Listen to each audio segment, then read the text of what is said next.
What do you think of that statement, just make a U-turn? Love it.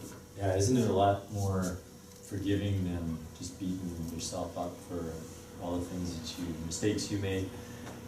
When we look at health, we really want to look at health as it's not the end, it's not the be-all to end-all. Health is just a tool that we have that allows us to be able to serve God, allows us to glorify God, but it's not the end goal. Our goal is most importantly to glorify God. If He sees us working on our health, then that's glorifying God. It's not, oh, once you have good health, you're going to glorify me. No, it's as you work to get good health, and that may be a struggle. It's probably going to be a struggle for all of us for the rest of our life. It's not something that just, a destination that we're going to achieve. It's something we're all going to work on. We're all going to be at a different level of health. But the cool thing is, the way God sees it is, you're working on your health, you're glorifying my name. And so I asked Dr. Rob to speak tonight because he has had the opportunity to work with lots of people with their health. Okay, and he's seen some of the sickest of the sick people. He's seen people that he's been able to help. He's seen people that he hasn't been able to help, and still those people may be still struggling with some of their health issues. And so, but the goal is to have people keep working on their health so that they don't ever see it as, hey, I can't get healthy, so I'm just going to give up. And so I've asked Dr. Rob to come in and speak about health, what we can do for our health, what kind of things he sees, and how he applies that to the patients that he works with. So let's welcome Dr. Rob. I'll set you up here, Rob. Thank you. Oh, Yeah. We have a clicker? we don't. Okay. We do, but for some reason it's not. We don't. We do. Okay. Well, thank you for having me. I'm going to end up standing back here anyway because I'm going to be clicking the computer a little bit to go through some slides. But that was good. I like the things that he had to say. There were a couple things that really they kind of jumped out at me. He was talking about focus, and so I think at some point during this Daniel plan, he probably talked about what you believe, right, and how belief systems are what is going to really catapult you, carry you through when the time gets tough. And so I think one of the end goals, and he was saying it, Dr. Aaron just said it, was glorify God. That's the end goal we want for our health, be able to glorify God, be able to, I'd say there are some other things that we could put underneath that. That'd be the big, hairy, audacious goal that we have, though, right? The other thing that he said that really jumped out at me, he used the word choice several times, and that we really get to choose. And that's a lot about what I'm going to talk about tonight. And so I don't know if this is going to really match what Dr. Aaron was asking me to, but we'll see what happens, right? So, but the first thing I want to do is I want to start with a little story. I don't know if you can see that picture. This is a guy named Mark. Mark is, by profession, a farmer. He lives down in Faribault. He is has quite a few crops that he does, and a couple of years ago, about this time of year, he was out on his combine, and he was just bringing in the harvest, end of the year, and suddenly, out of nowhere, he felt something that he described as a click in his head, and he didn't know who he was or where he was. Otherwise, he was conscious to his surroundings, but he's sitting in the middle of a field in his combine. He waited there because he didn't know where he was. After a while, his family came looking for him because he should have been back by then, and they realized something was not right. They took him to the doctor, and he ended up going to doctor visit. He was at Mayo. He saw numerous neurologists. He saw a psychiatrist, maybe psychologists, one of the two, prescribing medications. Lots of other types of doctors. And one of the other big symptoms that he started to develop was vertical double vision in one eye. So in other words, he saw two images stacked on top of each other just in his right eye. Well, that makes it really difficult to get through life. You can't drive, you really are disoriented, you are dizzy, And it's a scary thing. It's really scary. So he ended up going to the doctor. They at first said, well, you have hypothyroidism. And he's a smart enough guy. He's like, this is not hypothyroidism. They still put him on some medications. But after seeing doctors for, I don't know how long, several weeks anyway, this is what he was told. We don't really know what's going on. Things aren't good. Go home, get your affairs in order, or you're going to be dead by June. These are his words. And he said this is what the Mayo doctors told him.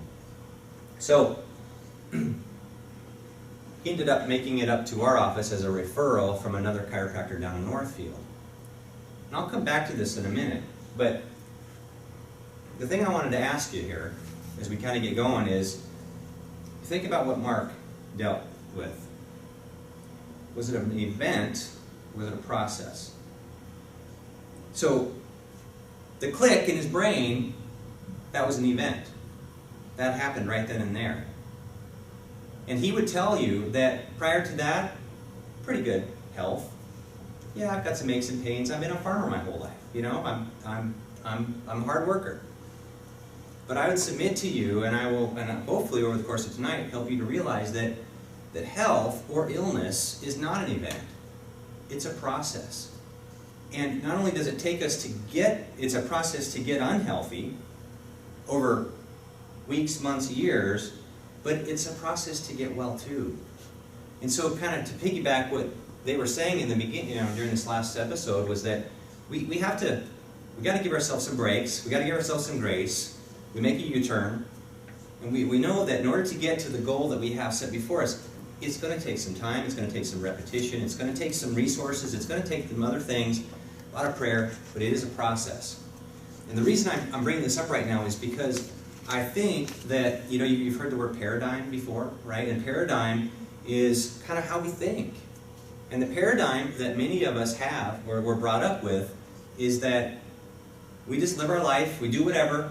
When we get sick, then we go and we do something about that, right? We go see a doctor. We see a chiropractor. I hurt my back, so they go to the chiropractor. A person gets sick, and so they go to the medical doctor, and you get some drugs. Or you go to somewhere and you get some supplements. The paradigm is, in that situation, is that I'm getting sick, now this is an event, and I'm going to treat it. Okay. So, something else that I've learned, and I love this slide, if you look, it's pretty darn complex, and the web of physiology. And just to talk for briefly, just that all of these different things interacting are what really are going to help us, we're going to maintain our health, or are going to be involved in us losing our health. And so it's never just one thing. It's kind of like the body of Christ, okay?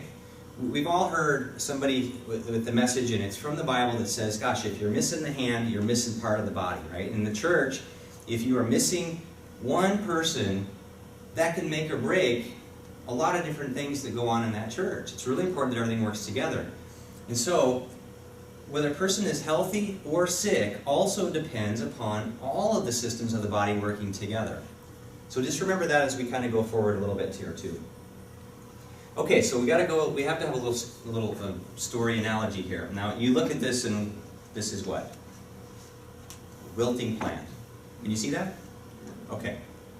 All right. Now, if you saw this wilting plant sitting on your windowsill, what would your first thought be? Needs water. It needs water. Right. Okay. All right. So let's say that you give it some water, and it doesn't perk up the way you think it might be. What might your next thought be? It's got too much water. Okay, too much water could be.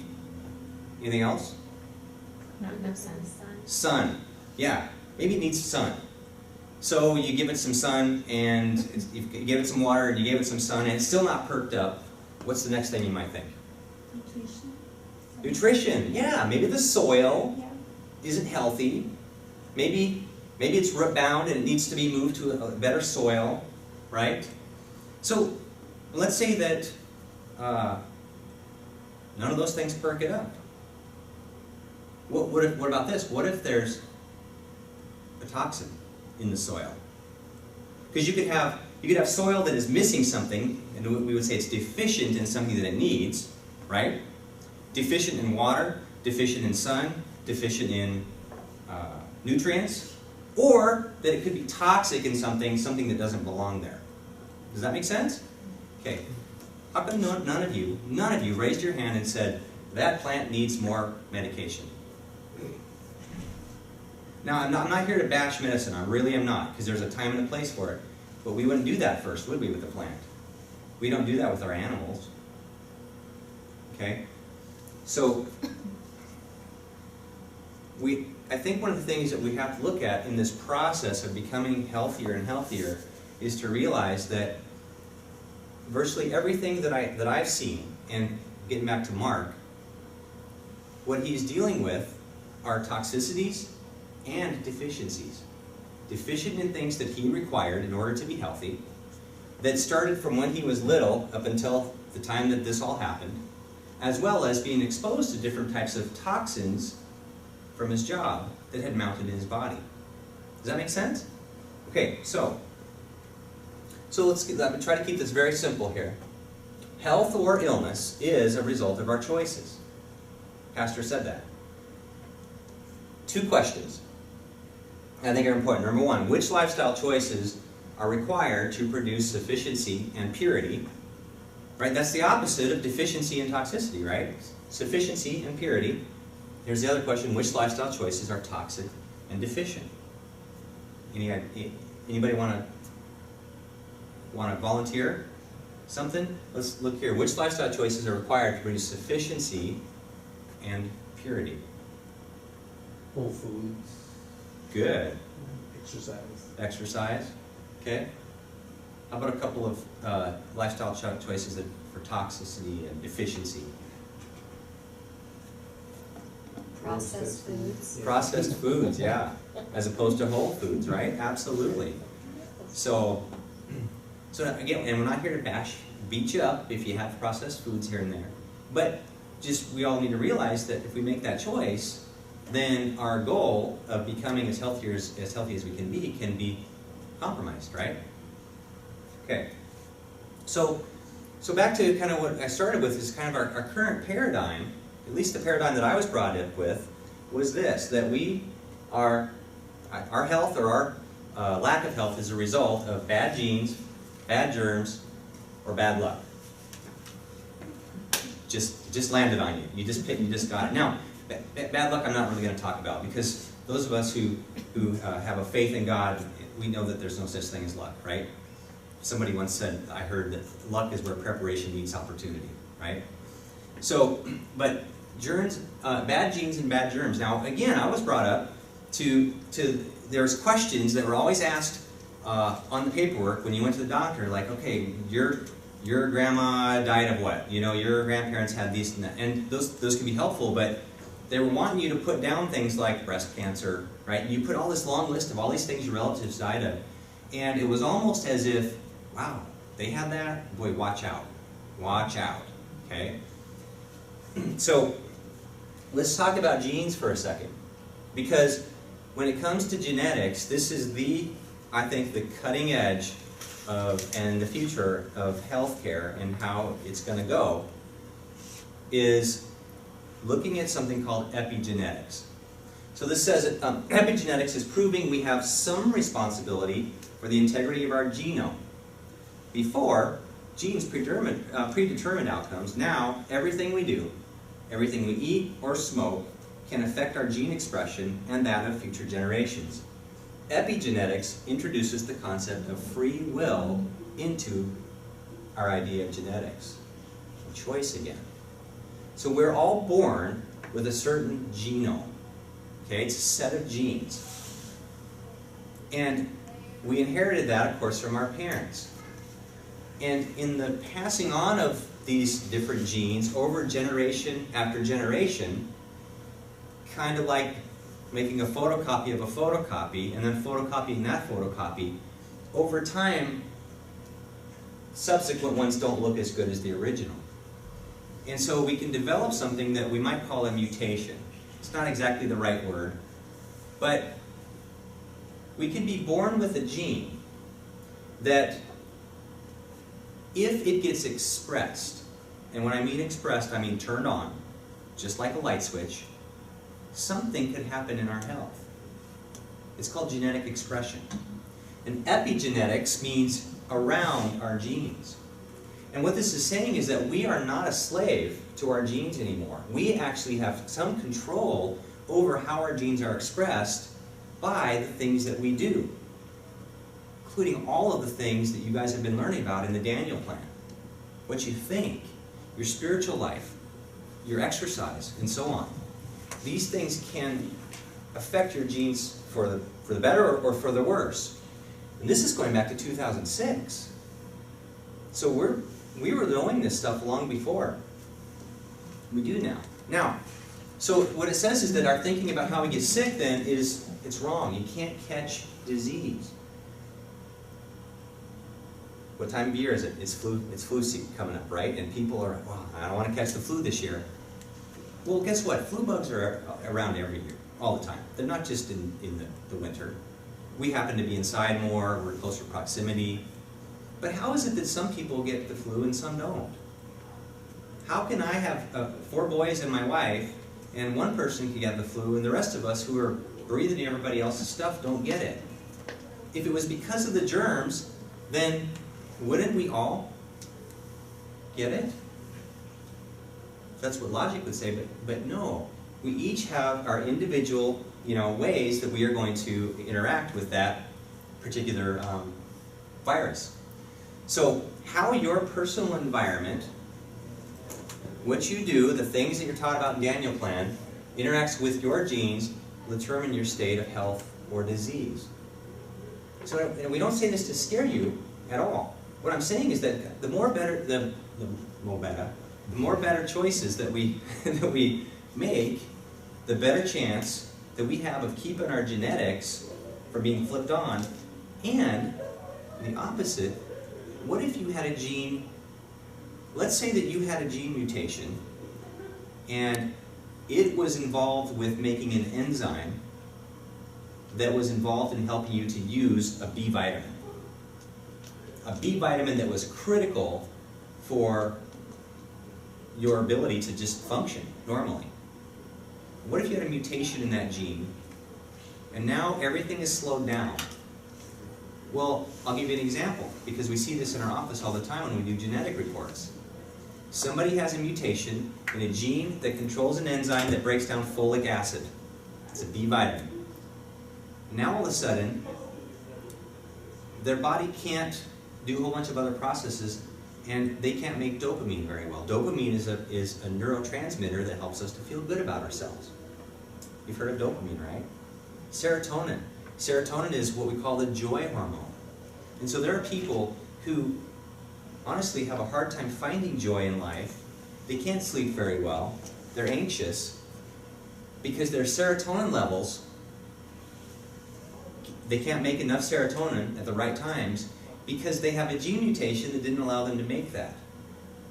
Here's the cool thing, is that when you give that body purity and sufficiency in the things that it requires, you can actually go around that mutation and that person can start to turn that gene down and make serotonin again. It's really cool stuff. So we're not a slave to our genes. Does that make sense?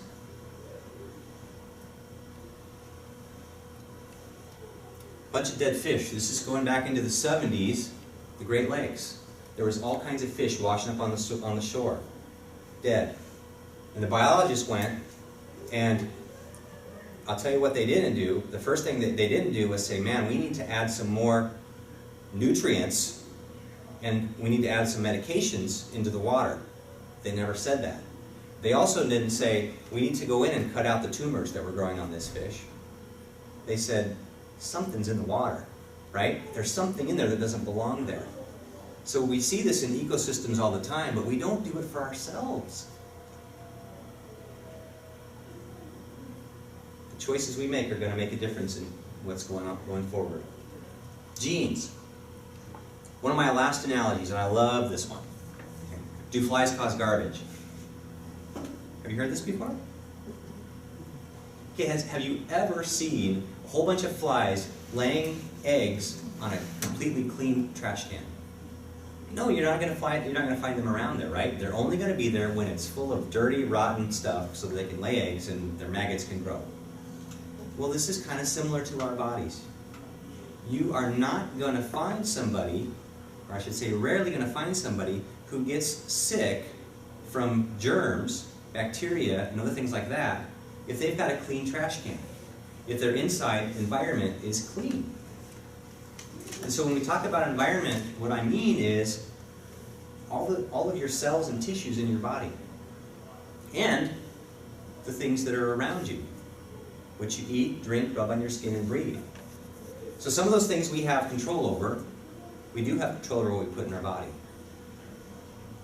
We don't always have control over what was sprayed on that thing that we put on our body, which is why one choice you might make is, I'm going to have organic food that's not been genetically modified, because that is something, that's a choice that is going to affect my internal environment.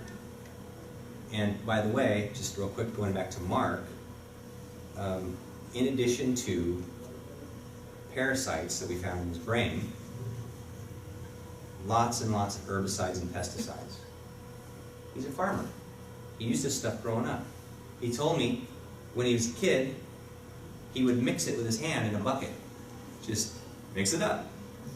And then if he was going to take, he had to transfer fertilizer from one place to another, he would take his hat, his cap, fill it up, walk it to this place, dump it out, and put his, his hat back on his head. And so these fertilizers and pesticides and other things are getting into his body.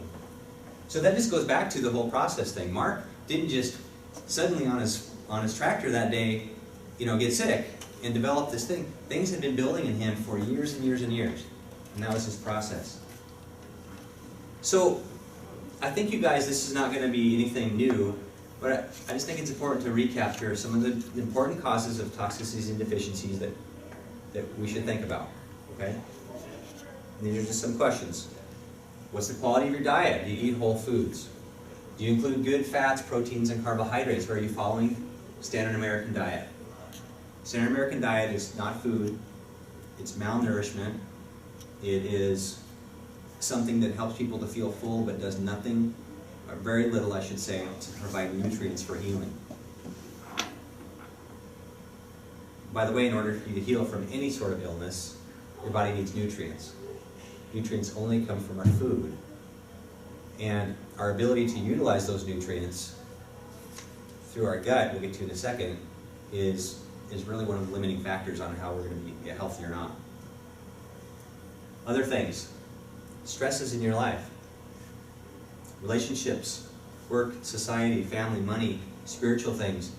So these kinds of, and I think that a lot of times when people think about stress, these are the things they think about. But chemical stress includes things we eat. Have you been exposed to toxins in the air and water or food that's disturbed your immune system? Are there any hidden or chronic infections? Again, Mark, what we found on him that was one of the biggest things that was really taking his life away was that he had parasites in his brain. We're not exactly sure where he got them. He thinks he might have picked them up when he was on a cruise and they weren't on shore, and some guy had a monkey, and the monkey was jumping around on people's shoulders, and this monkey jumped on him and scratched him. And so he wonders if maybe he picked up parasites on that cruise. Mercury. Mercury is in silver fillings, it's in fluorescent lights, it is in fish, and so again we have some choices. We can choose, for example, if you have silver fillings, to go to the dentist and get them changed out.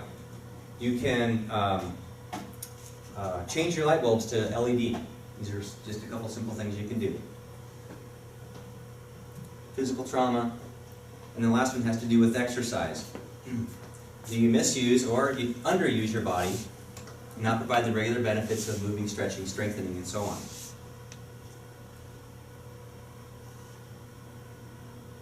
How much time do you have, Karen?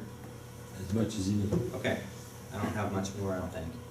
So I think I just wanted to give a few tips. I don't know everything, all the tips you guys have had, but just these are some things you can take to the bank to avoid inflammation. And inflammation is kind of the thing that kicks off is involved with illness, sickness, disease, okay? That we see in virtually every patient that comes in the office. So how do we avoid inflammation? Same kind of things, whole foods, high fat, moderate protein, or anti-inflammatory, low carbohydrates, even from fruit. Some people call that a ketogenic style of diet. Why is this important? The brain is made of fat mostly. Your nerves, the covering of your nerves are made of fat. Fat is a much better fuel source than glucose. Glucose will give us quick burst of energy. It will provide some energy, but fat is a better use of making what's called ATP, which is our energy currency.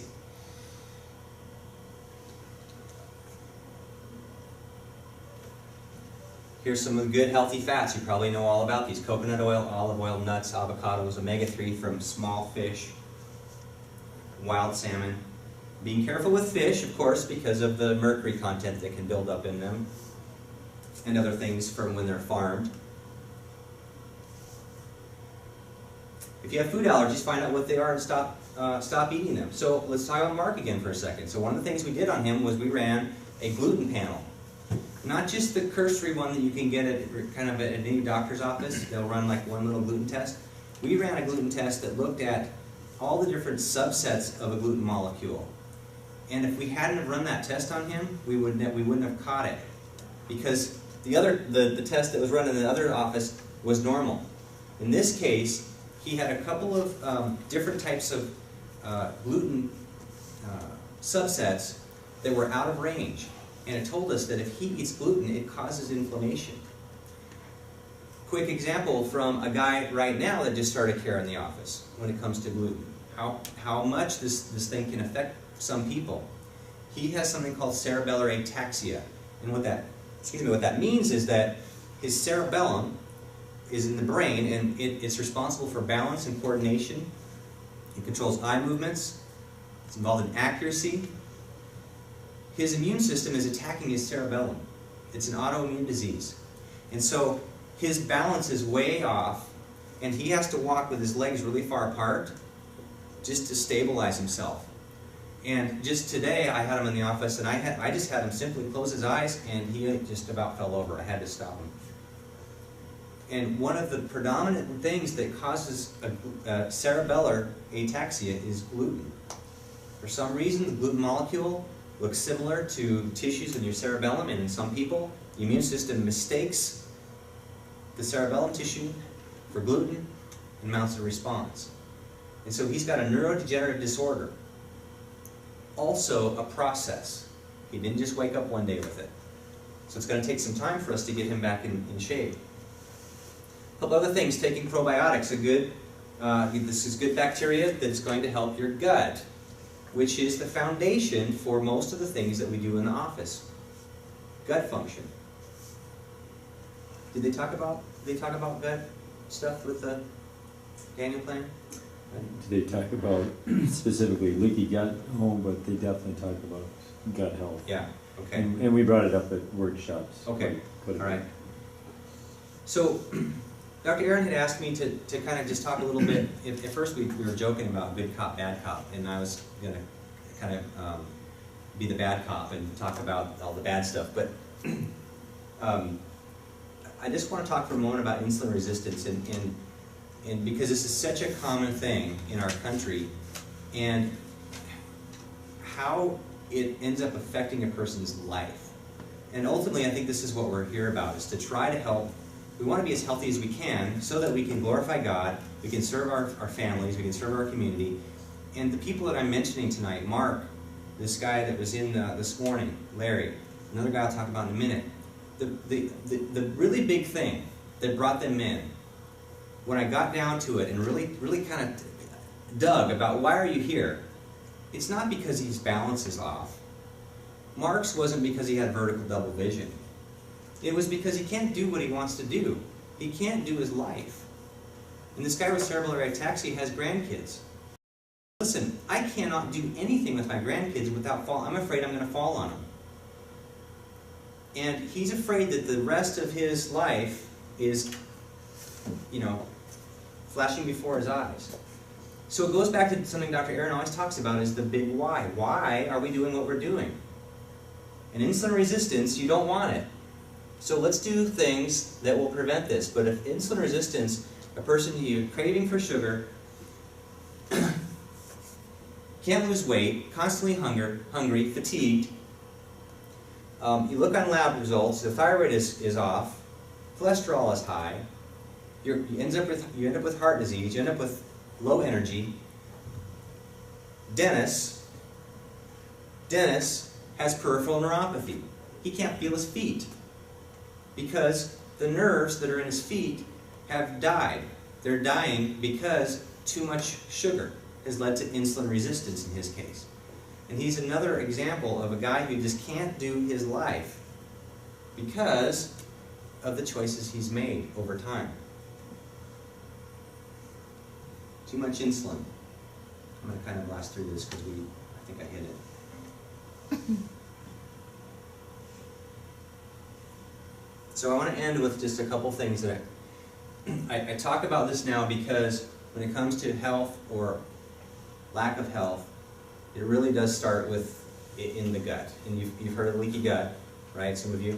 So leaky gut is simply where the barrier, the 80% of your immune system is located in your gut, and that very tight barrier gets breached. It's been worn down. Your shag carpet has now become Berger, and it's developed holes. And things that aren't supposed to get into the bloodstream are getting into the bloodstream. And once these things get into the bloodstream, now the immune system is going to mount an attack against these things wherever they are. And this is where autoimmune disease comes from. And autoimmune disease gets named by the tissue that it's attacking. But in order to get an attack on your thyroid, for example, it's called Hashimoto's disease, before you get that, the gut barrier had been broken down. Before a person develops MS, their gut barrier had been broken down. Before they develop rheumatoid arthritis and the immune system is attacking the ends of the bones, their gut barrier had broke down. And it's going to break down because of all the things that we've already talked about. So here we go. High sugar processed foods, nutrient poor, high calorie diet, medications, low grade infections, and so on. So we have choice.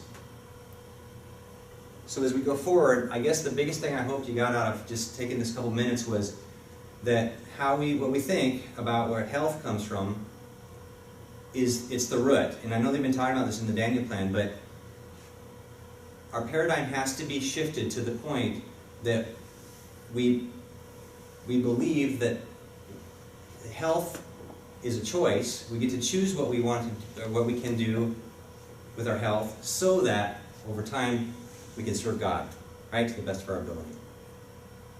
So there you go.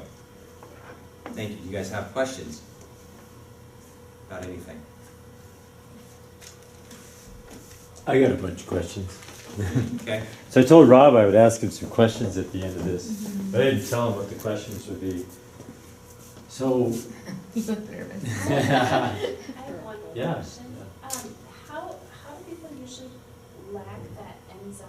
Like a lot of times you find that people are lacking enzymes. What causes that? Are you talking about what related to the genetic thing? The gut. Oh, In the gut at the end slide, it said that sometimes you're lacking an enzyme. Yeah, lack of Digestive adequate enzymes. digestive enzymes. yeah. Which come from acid blocking. Yeah. Say more So about that? yeah. So we make hydrochloric acid in our stomach. HCl is the main acid that breaks down proteins. And then the food goes into the small intestine and we have digestive enzymes. Digestive enzymes are things that break down proteins, fats, and carbohydrates. The building blocks of our enzymes come from nutrients that we're able to consume. They get absorbed into through the gut, transported to different organs, and then we make enzymes from that nutrition. And so an enzyme is simply something that breaks down one thing into another thing. So acid blocking medication is, so we see a lot of people who come in who have, this is a great question, acid reflux. Right? We hear about this GERD, and we hear about acid indigestion. It's really common. And so what happens is that in most of the cases that I've seen, the person has been already to a doctor who has said, well, you've got too much stomach acid. And so they give them an acid blocking medication, Prilosec, okay, the purple pill. And so the person takes the purple pill, and it actually, they'll feel a little better. That little pill is called a proton pump inhibitor, so it actually prevents you from making hydrochloric acid. Now, hydrochloric acid is something that God designed for us to be in the system. And we need a lot of it because it's what breaks down our protein. So if you eat a piece of chicken, you want to be able to break it down so that those nutrients, that protein, can go in your small intestine, right?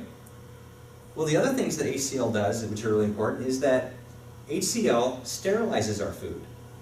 So if you eat a piece of food that has some bacteria on it, you want that bacteria to get killed in the stomach so that it doesn't get into your small intestine, right? And another big thing that HCl does is it signals your gallbladder to push out bile to break down fats. So having adequate stomach acid is really important, right? So what they do, they give you this medication, and it causes you to make even less of the HCl. But in reality, the problem was never that they had too much acid, HCl. The problem is that they didn't have enough. And so a couple things can happen. Are you with me so far? So let's say that you don't have enough HCl.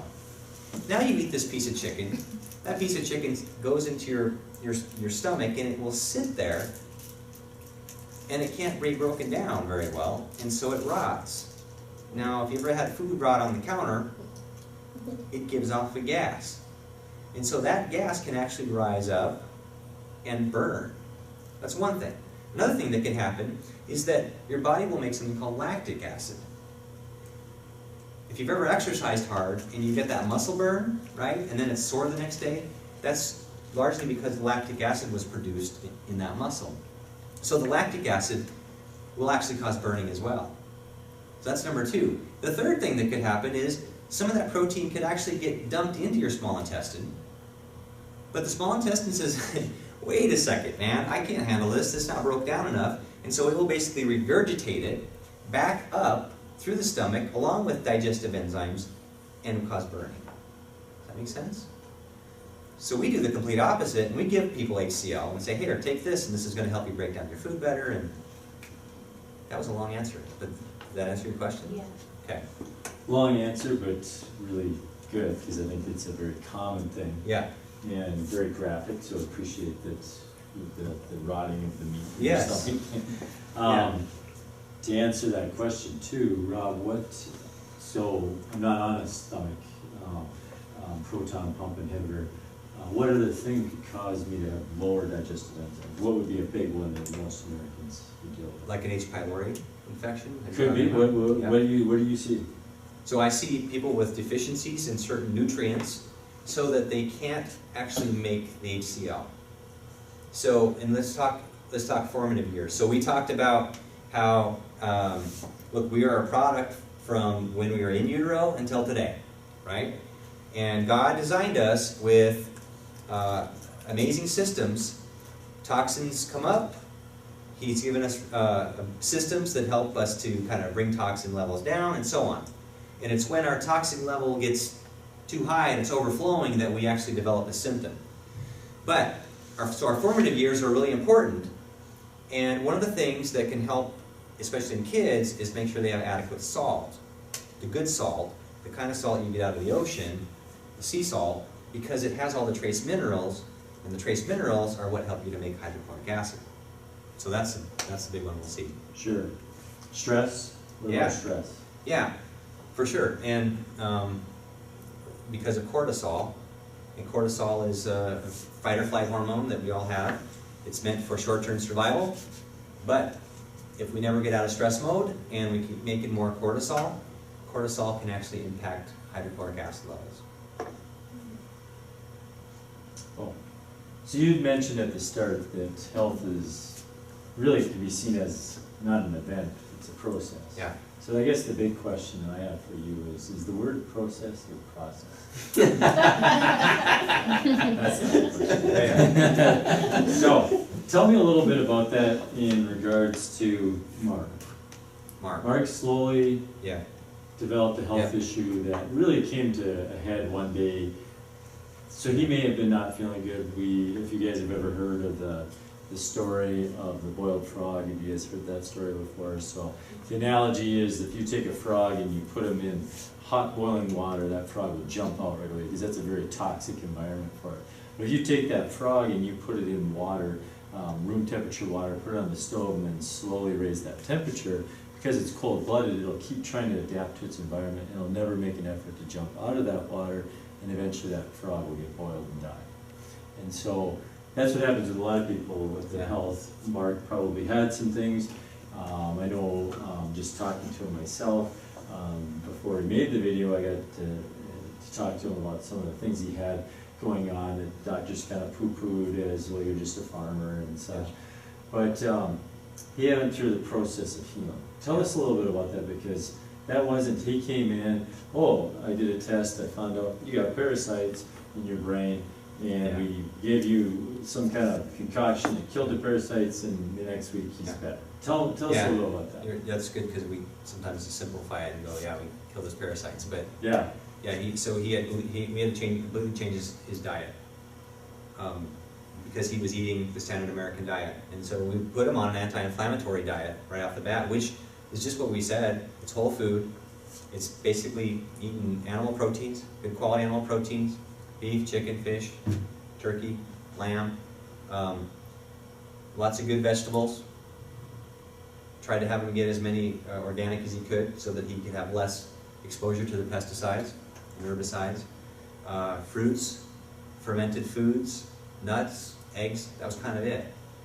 Now that I think we can make that sound like, oh, that's just a piece of cake, and we understand that it's not, because when you're used to eating packaged, and I'm making it sound maybe a little worse, because he was on the farm and his wife did cook food, but they still eat a lot of, stuff that was just quick to make. So, so he had to change his diet, number one. Number two, he was lacking in some key nutrients, and we had to find out what those were, and we had to help him with supplements. So that's just what a supplement is. It's a supplement to your diet. It's a supplement with some key nutrients to provide fuel so he could heal. And we had to work on healing his leaky gut. So that was one of the big first things we did.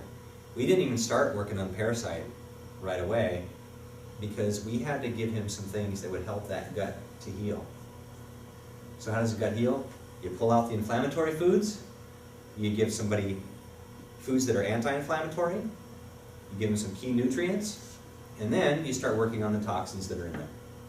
And that's kind of in a nutshell what we did. And that took place over months. Sure. Ultimately, it turned out that it was the parasites that were really destroying his brain. Yeah. And I always thought that there's protection for my brain to stop things from getting in, like toxins and such. So how did that end up getting into his brain to begin with? Yeah, so, just like we have a gut barrier, we call it, that is a tight barrier between where our food goes and our blood supply, okay, the capillaries and arteries, veins that supply the gut. Just like there's a very tight barrier that's supposed to protect anything that's too big or foreign from getting into the bloodstream, our brain has a barrier too, right? The blood-brain barrier. And there's only some key, a few things that are supposed to get through the blood-brain barrier, like glucose and oxygen and some nutrients. But what's been shown is that in research, and we've seen it clinically, is that when a person's gut barrier breaks down, there's an intimate connection with the brain, and that brain barrier can break down as well. And we call it the gut-brain connection, because inflammation in one area tends to lead to inflammation and breakdown of tissue in the other. We talk about how the brain has neurons. Well, the gut has, some say, more neurons than the brain has. 90% of your serotonin, it makes you feel good, right? That's your joy chemical. 90% of it's made in your gut. So when a person's gut breaks down, then we start to see the brain break down. And that's when we start to see things like brain fog.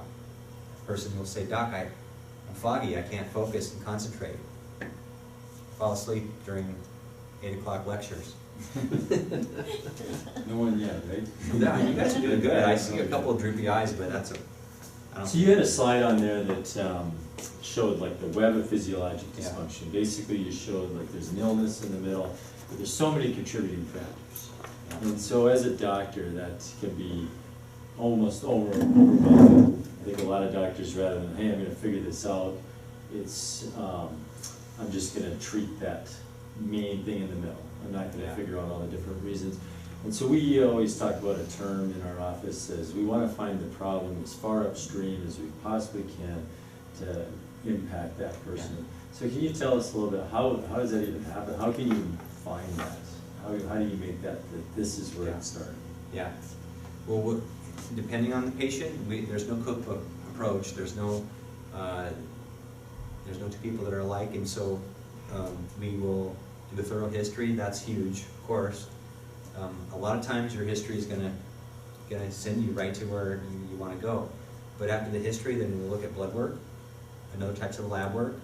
You can look at hormones. You can look at organic acids in the urine. But and then one of the things we use in the office is something called kinesiology. Is this what you're kind of getting at? Are these questions you're Yeah, no, just okay. What process do you take Yeah. to make that Yeah, and transition? so well, I'll give you an example from a new patient yesterday. So this gal comes in, and only within the last month has developed a headache just behind her left eye. Never has headaches, and calling it a nodule over here, and she's also having some tingling. She's having anxiety. Her heart is racing. She feels like it's pounding out of her chest, but when they run the EKG, it's normal. So she's really freaking out, frankly. She's anxious. She's really worried. Something crazy, bad is happening. And so we took a thorough history. I looked at the lab work she had. I saw right away that she had a high calcium level, and I started thinking, I think maybe her parathyroid gland is not working good. So then we do a test in the office called kinesiology, muscle testing. And it's outside of the box, okay? It's not mainstream medicine, but it's just a tool that we can use that's non-invasive to try to find which organ is under stress and what's in that organ, or what is causing that organ to be under stress. So, without getting into detail, I found that her parathyroid gland is under stress, and I found a virus. So I've got tools that I can use in the office to help me pinpoint if it's viral, if it's parasite, if it's bacteria, if it's heavy metal, candida, all kinds of things. And so I said, I think you've got a virus, and it's called cytomegalovirus, CMV. Sure enough, when I asked her, did you have any virals? She never told me in the history, because she forgot about it. But in the few weeks leading up to that, she had felt a little virally. So it's adding up, and we sent her out to get some additional testing to confirm, is this a parathyroid issue or not? We ran a parathyroid hormone test, and I don't have results yet. And this is important because if it is a parathyroid tumor, which are fairly common, it's like a 12-minute procedure. You get it surgically removed, time and a place for surgery, but when people have it and that tumor gets removed, it's instantaneous relief and just everything turns back on. Crazy cool. So I'm actually, I don't want her to have surgery, but I think we're catching it early enough, if that's what it is, that life can be grand again. Yeah, absolutely. So it almost sounds like, and this is what we will compare it to a lot of times in the office, is a person coming in with a health issue. It's almost like there's a crime scene, and you're really trying to figure out, someone been shot, who was the person that pulled the trigger, and really trying to figure that out and investigate. So it's more than just going to the doctor spending a couple minutes with you, and then hey, let's throw something at it just to experiment. It's really trying to get to that root cause. So that does bring me to my next question, which can be very difficult one to answer, but a pretty important one is you talked about CMV, cytomegalovirus, and some of these other, you call them critters all the time, but some of these other germs that we see going on in our world today, we're seeing some pretty nasty germs. Yeah. And so I know that they had talked about health being a choice. I know you had mentioned it, but there is definitely some things that we talk always about the host has to be. Yeah. But there is some germs that can take over any host. Yeah. So talk a little bit about that, because we think about Lyme's disease. Yeah. So Lyme disease to some of the other major ones, Epstein-Barr virus. Yeah. So these viruses just stay with us forever. Yeah. Or these bacteria that find a way to just bury themselves inside. Yeah. Talk a little bit about that. So, yeah, there's some nasty critters out there that, for example, the tick carries multiple different something called Lyme, as well as Lyme co-infections, and these can be hard to find. Number one, number two, because they're intelligent. They're also created by God, and they have ways of morphing and changing and hiding and getting deep under the immune system. So, one thing I try to keep in mind, and I try to explain to my patients, is I've never healed anybody of anything. I never have. God put healing inside of me. Healing can only occur if everything is right? Unless God just decides, boom, I'm going to heal you, and He could. But in some of these cases, with some of these chronic Lyme, we're going to do the best we can. We're going to get them as healthy as we can. We're going to teach them to do the things that are going to keep them as healthy as they can, even though they may still have Lyme buried deep in their body. But they're going to have a better chance of being able to, mount an appropriate response. It's kind of like this. It's kind of like whether you have cancer or not, you're always going to be better off with healthy nerve system, right?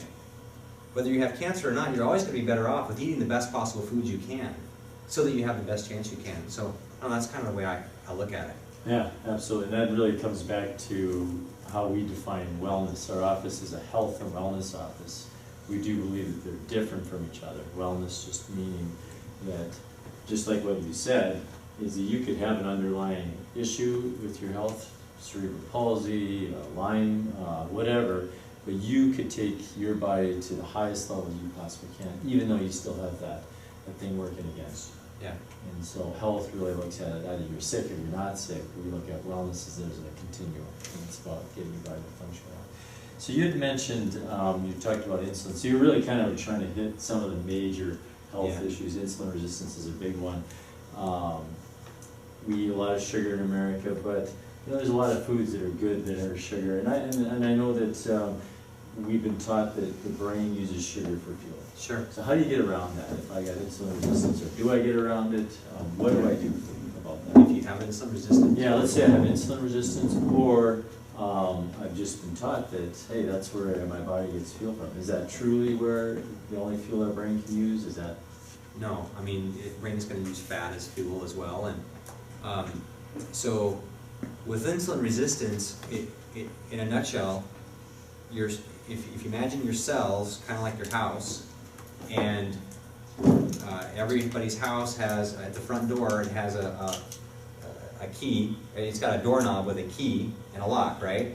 And so you stick your key in there and you unlock the door and you open it and you go in.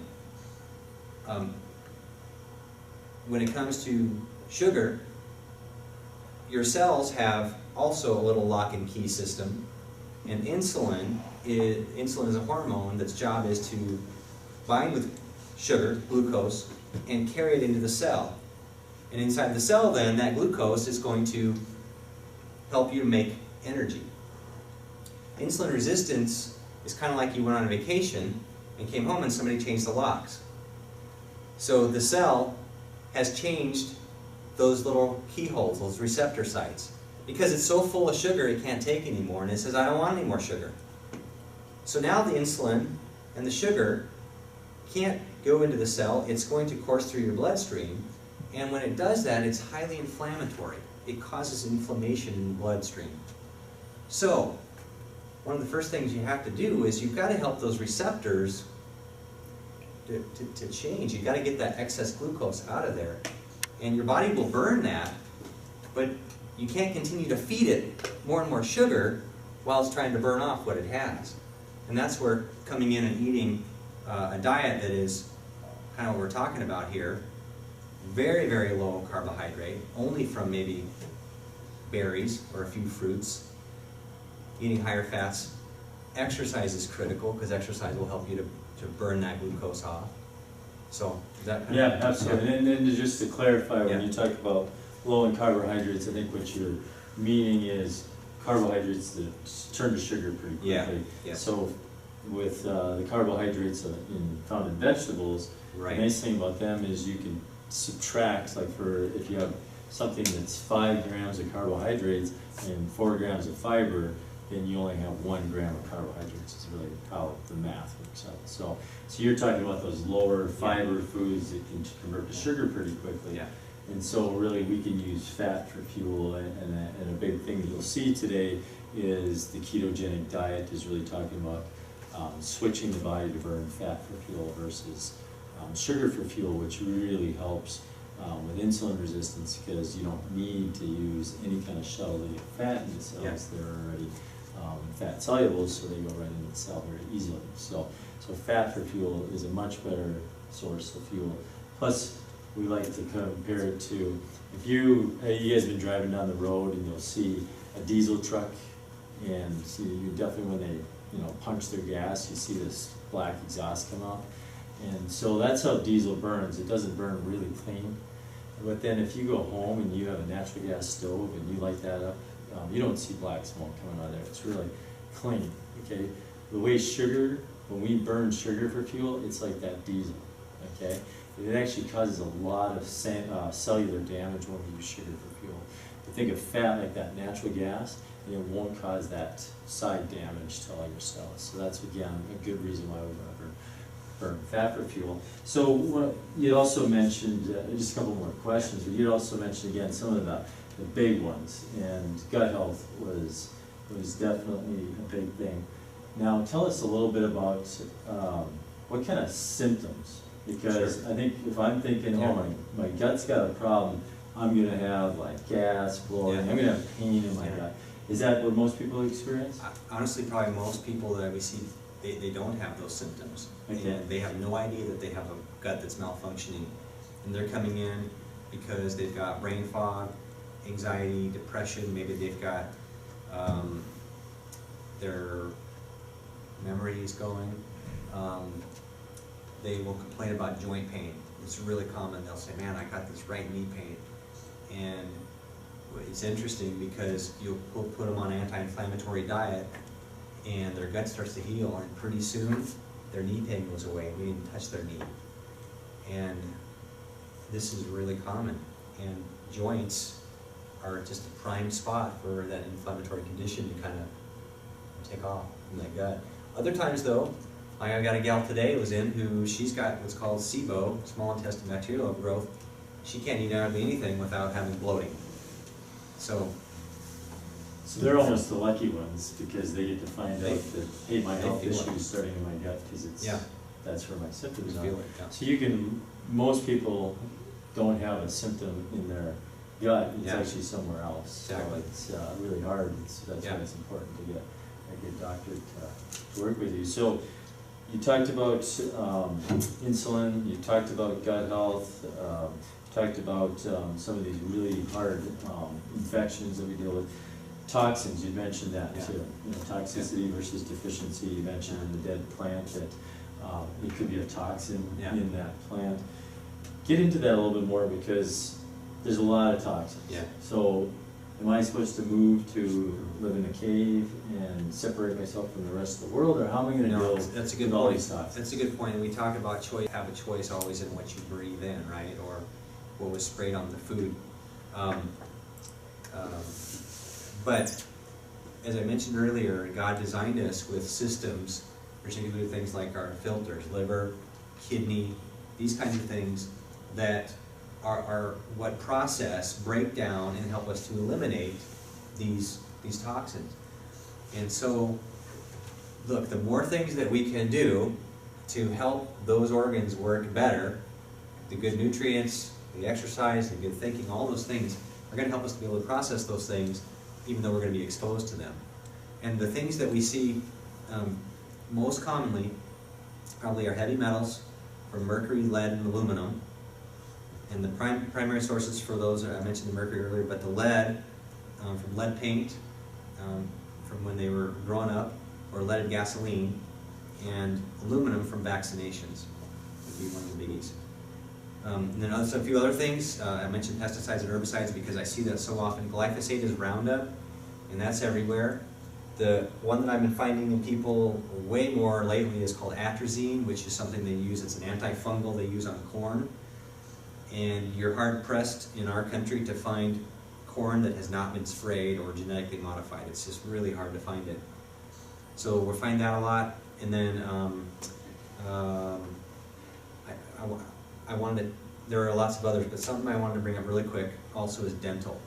Because we don't think about our teeth that much, but every tooth is associated with multiple organs through these energy pathways called meridians. And root canals, for example, when you have a root canal, it basically kills, you just have a dead tooth still sitting in there because the blood supply and the nerve supply of that tooth is not there anymore. And our teeth are more than just a chunk of enamel in our mouth. They're actually an integral organ. And so we'll find people who have had a root canal or multiple root canals, and they've got multiple organs that are dysfunctional, and they go in, have their teeth fixed, have that root canal pulled, maybe have it sterilized, whatever they have to do, and those organs will clear up. It's really quite amazing. And so you could be looking under every stone in the body for stuff, but if we don't look at the teeth, we could be missing a really big, important. That was another one that was from today, my last patient of the day. Dental infection. So I don't take care of that part though. She has to go. He just gets the fires out. She has to go to see a biological dentist. Yeah. Yeah. So again, can be in a lot of different places, but they really minimizing your risk, trying to decrease the exposures. Right. Is really what we want to do. Yeah. So last question. You worked with a lot of patients. You've seen some people you're able to help, some people that you're not able to help, not able to figure out what's causing the problem, or maybe you had to refer them to a biologic dentist, or you name it. But you have seen a lot of people get better. Yeah. And just wondering, is there any kind of common thread among those people that you see get better, that you'd say, man, that behavior, I can tell that they've got a good chance? Yeah. There's probably a couple things to it. Number one, and we ask, I ask people at the end of the very first visit, we finished our consult, and the question is on a scale of 0 to 10, and 10 is the highest level of commitment to doing what it might take. And we don't even know what that is right now, but just where are you at? And honestly, I've gotten to the place now, if they say 7 or less, I just tell them, I'm sorry, I don't think this is going to work. Kind of love you, but that's a C-. We're not going to do very well. Come back when you're at an 8. Because the people that are committed at 8, 9, or 10 are the ones who honestly get better. We call them the champions, the ones that they stick with it. There's ups and downs, there's roller coaster for sure, there's good days and bad days like in anything, but some days you're going to feel horrible in the process. But the ones that stick through it are the ones that, does that make sense? Yeah, and you said, was there another thing that you see?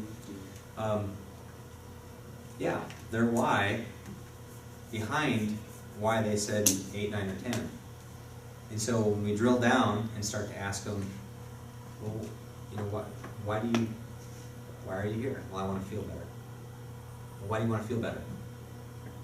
Well, because I don't want to hurt.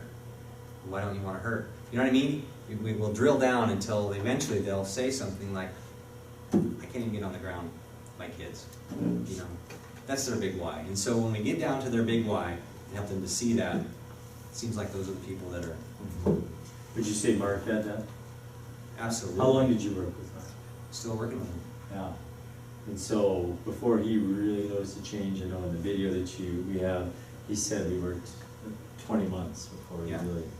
Yep. 20 months. Yep. That's almost 2 years. Yep. But he was also told by the Mayo Clinic he'd be dead by June. Yeah. So he had a pretty motivated Big person. stake in it. Yeah. Yeah. Yeah, he was motivated.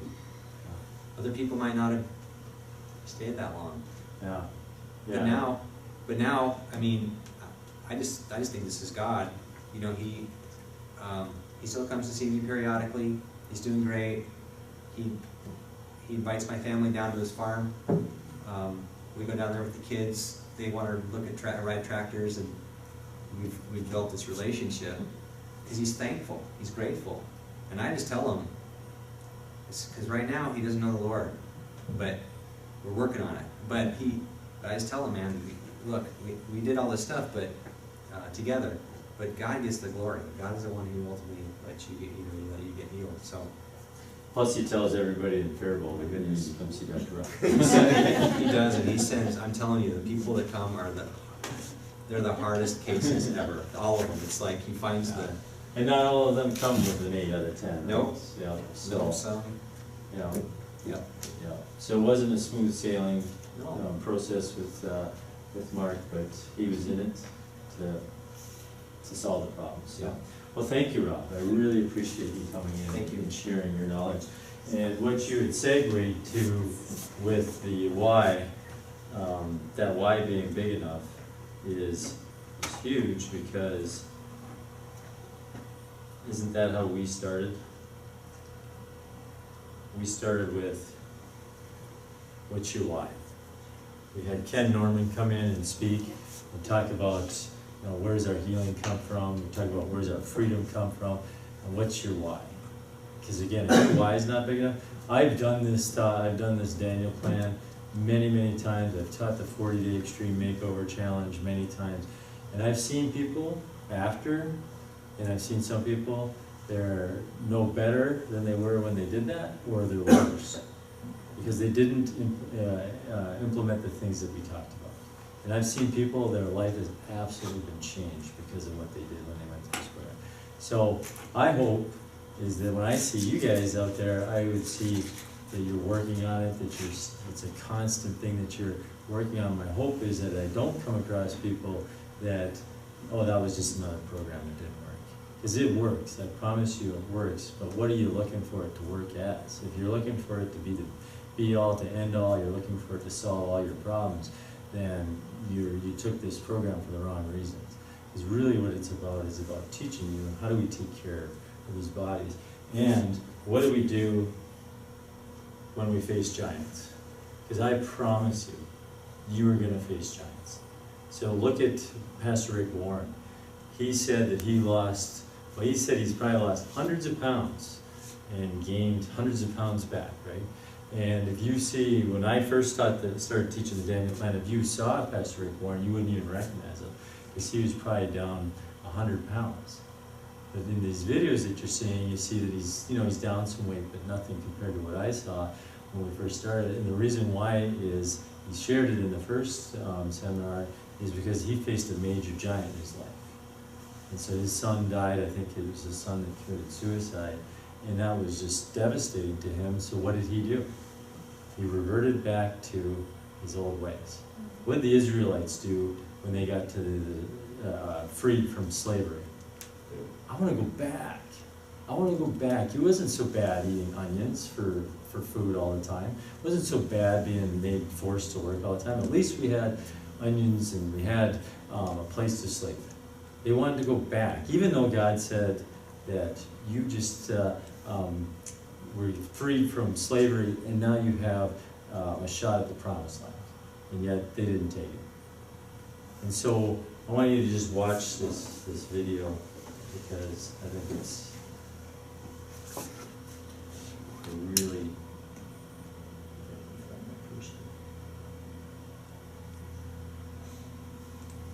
Because I think it really talks about what we've been doing here in the Daniel plan.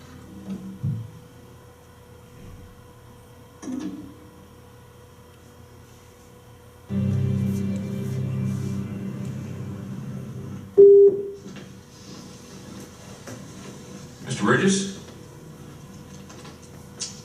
Revelation chapter 3 says, "We serve a God that opens doors that no one can shut, and he shuts doors that no one can open." He says, "Behold, I have placed before you an open door that no one can shut. I know you have a little strength, yet you have kept my word and have not denied my name." Coach Taylor, the Lord is not through with you yet. You still have an open door here. And until the Lord moves you, you're to bloom right where you're planted. I just felt led to come and tell you that today.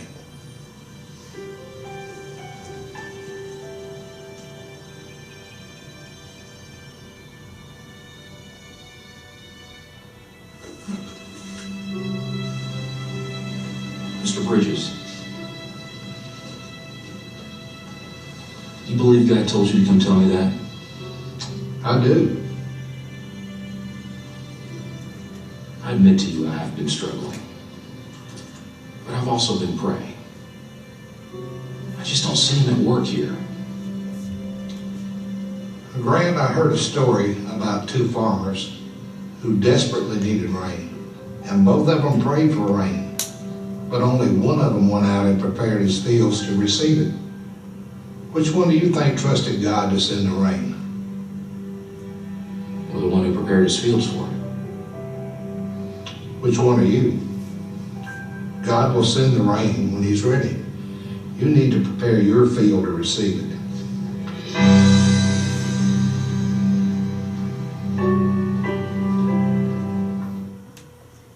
So I share that video with you because some of you in this room might be dealing with a health issue, or you might be struggling with getting your health. And what I would say to you is, just like what that guy said, you may be praying for healing, but are you preparing your fields? Because stay persistent. If you're doing the things that require the body to be healthy, no matter what, you're still glorifying God. And if it doesn't come, if it doesn't, you're not healed to the day that you die when you get a new body, so be it. But at least you're preparing the fields the whole time, trusting that health prayer that you have out there could still be answered while you're still on this earth. So highly encourage you that you are going to face giants, to have that belief that God is in control. So where do we go from here? I always talk about this race analogy, right? Because I think, in the Bible it talks about life being like a race. So I keep talking to you about that you've just been in training. You haven't even started the race yet, okay? This is not the end of the race. So many people are like, oh, I got done that 6 weeks. Get that binder, put it on the shelf, feel good about yourself, feel good that you accomplished something. You haven't accomplished anything yet. You just are starting, okay? When you stand before God and you get to hear the words, well done, good and faithful servant, that's the end, okay? We are not at the end, we're at the beginning of this race, okay? So what we've been doing is teaching you how do you take care of this body, what kind of things do we need to do for our body, but now we put it into application. Hopefully over the last 6 weeks you've been already applying it, but it's really something for the rest of your life that you need to do. I also mentioned in one of the seminars that we didn't want this just to be an informational, okay? Because everything we've talked about, even the stuff we talked about tonight, I promise you if you dig deep enough, you would have found it on Google, okay? You would have found, I don't think anybody was surprised when we told people that you need to exercise. Who was surprised? How about eating healthy? How about telling you shouldn't eat food you eat out of packages? Was that like, whoa, what a revelation? Didn't know that. So that wasn't news to you. But why do we still eat out of the packages? Transformation. Okay, transformational means I'm going to take this information and I'm going to apply it in my life, and it's going to transform my life. So we want it to be transformational, not just informational. The paradox principle, this is one of the keys, I think, to being able to be successful in health, is to die to oneself. which is an interesting paradigm, right? To die to yourself and then I'll gain if I die. That doesn't make a lot of sense. Now we know as Christians that if I lose my life, I can gain my life because of Christ, what he did on the cross. And so when we look at our health, again, shift that paradigm, understand that we need to die to ourselves, that this body is not our own, and that we want to take care of it for God.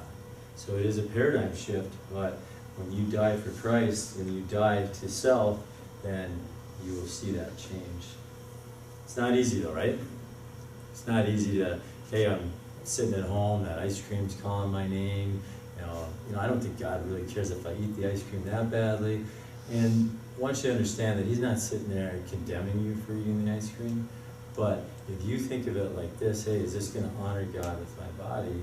It's going to be a much different approach to, maybe I won't eat that ice cream, I can live without it, because I don't need it. And so it does require some steps. We talked about spiritual health in the first one.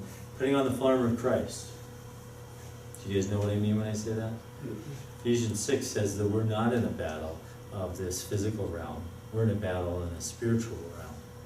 And so if we approach it from, well, I'll just have willpower and I'll just use my strength, you're going to fail because you don't have the tools in the spiritual realm that God has. And so put on the full armor of God, because he's the one that can protect you from the spiritual battle that you're in. Let the fruits of the Spirit, especially the last one, self-discipline. Let the Holy Spirit that lives inside of you be the one that gives you the strength to fight off that ice cream, to do what you shouldn't do, and to do what you should do. Let the Holy Spirit give you that strength. Fully surrender. Don't be a lukewarm Christian. So what does that mean? There's a lot of different theology on that. But what I mean is just be all in. Be all in. Hey, I'm going to take care of this body for God. I'm all in, God. I'm surrendering it all to you. And then lean on Christ's strength. Because who's in your boat? So one day Jesus said to his disciples, let us go over to the other side of the lake. So they got into a boat and set out. As they sailed, he fell asleep. The squall came down on the lake so that the boat was being swamped. And they were in great danger. The disciples went and woke him, saying, Master, Master, we're going to drown. He got up and rebuked the wind and raging waters. The storm subsided and all was calm.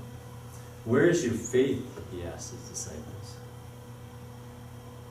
So we could say, what? You had Jesus in the boat with you. Do you know what? You have Jesus in your body with you.